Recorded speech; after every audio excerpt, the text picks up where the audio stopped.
Hello everyone, I am Rigo, a secondary school teacher by profession. However, I am made jobless because of speaking up for the students of Kwikila Secondary School and defending their right to a quality education. For background information purposes, let me briefly explain what actually had happened that resulted in me being made jobless.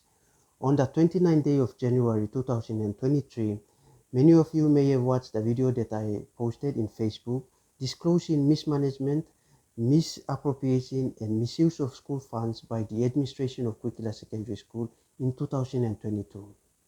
I had to take the risk and put my job on the line because as a local teacher, I had enough of seeing the students suffering because of gross maladministration and corruption. Dear parents and citizens, you all know very well how much pain, struggle, and the suffering the students are going through and have been going through. Even now, as I am speaking, students have been sleeping in the dark for almost a week now. This is because PNG Power had disconnected the power due to non-payments of power bills. This is risk. It's a very high risk, or it's a risk for our female students and unfair for the students.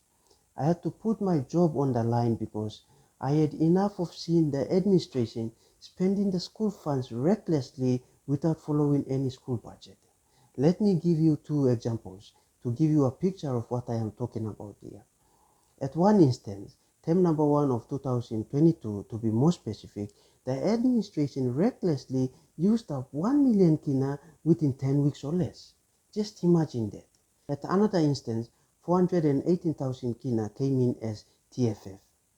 Out of these, 411,000 kina was used up just in 2 weeks. Just imagine that. This is pure maladministration. Anyhow, based on these allegations, investigation was carried out by a team comprised of 9 members. As a teaching staff around that time when the investigation was in progress, I was well informed and well aware that all they found were incomplete financial records. This simply means that my claims were confirmed as there were no proper financial records like no CCB, no quarterly financial reports, no acquitals, no budget for the school to verify on how and where the school funds were used. The investigation team also confirmed my claim as not even a classroom, a new dormitory, or a new teacher's house was built with the 2 million kina that was received in 2022. All they found were the rundown school facilities. Some classrooms were so rundown that students sit in pools of mud to learn. Classrooms were overcrowded that some students had to sit outside to do their assessments. Students were living in rundown dormitories, unsafe for them to live in. Curriculum delivery and assessments were not fully supported financially. At times, teachers had to go to an extreme of writing tests and assessments on the charts. The investigation lasted for 3 weeks. From then on, the investigation report has been actively suppressed to date. While the investigation report is delayed, the 3 officers from Central Provincial Education Division, in collaboration, hijacked the appointment process and subjected me to occupational detriment by rejecting my appeal to act on my tenure at Kwikila Secondary School, pushing me from school to school against my will, and eventually made me jobless. My children and their mother are victimized, suffered emotionally, financially, and physically. My wife, who is a teacher, was also displaced from a tenure position and made jobless as well. Thus, she had to go for studies just to secure a study position so that she can be on the payroll. This decision cost us dearly as it was a late decision and we didn't prepare for it. We had to obtain additional loans to pay for a school fees of 9,050 kina. We incurred very high debts. Our children are also affected. Our elder son, who turns 6 years old this year, supposed to be in school, is not in school. His early childhood education is affected. This is because of my appointment issues. Our younger son, who was 2 years old beginning of this year, was forcefully separated from the mother because she had to go for studies. So as a whistleblower, I seek remedy at Kwikila District Court and the whistleblower at 2020 for the following orders: to be reinstated to my tenure position at Kwikila Secondary School, the investigation report carried out at Kwikila Secondary School be made available for the stakeholders, and 4. Orders the Honorable Court deems fit.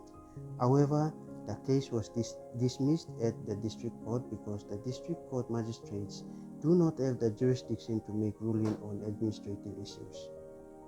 I was advised to consult a lawyer and register the case at the National Court. Dear family, friends, and the good citizens of this country, I am posting this video to reach out for help because I have seen that there are officers in the government systems who actively suppress justice and defend corrupt practices.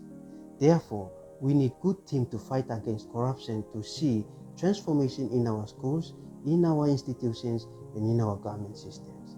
In light of this, I hereby appeal for your social support. Share this video for me to team up with like-minded lawyer and the people who can help me to fight for justice and transformation at Kwikila Secondary School.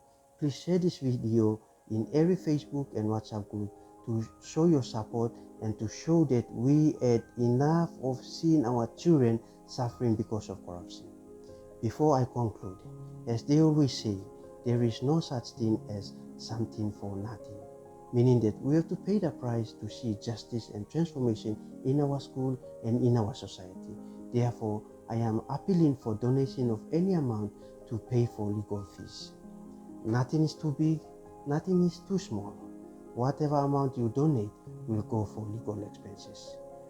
With that, I would like to thank you in advance for sharing this video and for your donation. Thank you very much, and may God bless you.